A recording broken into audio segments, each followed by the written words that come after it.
siku ya leo. Mpwapwa Awards. Yeah. Mlikuwa inspired na Dodoma tena. Ni Mpwapwa Awards au ni kitu gani kilitokea? Kitu ambacho kimetuinspire zaidi ni mwamko wa sanaa ya Mpwapwa. Baada ya kuona kwamba sanaa ya Mpwapwa inakuwa siku hadi siku, vijana wanafanya kazi, tukaona hapana, lazima tuje na kitu ambacho kitawafanya pengine ule uzi ambao wako nao sasa hivi usikatike, uzidi kuimarika. Unajua kwa muda mrefu wamekuwa wakifanya vitu, lakini wanafika point unaona kabisa wamepiga hatua, lakini wana stop. Lakini tukaona tuje na kitu gani ambacho kitawafanya sasa wasistop, kio kinawapa motisha na kuleta ushindani mkubwa zaidi, ndipo ambapo zikazaliwa Mpwapwa Awards. Yeah.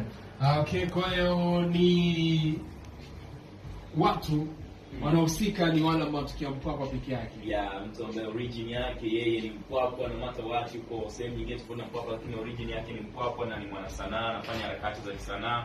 Basi ndizo tuzo hizi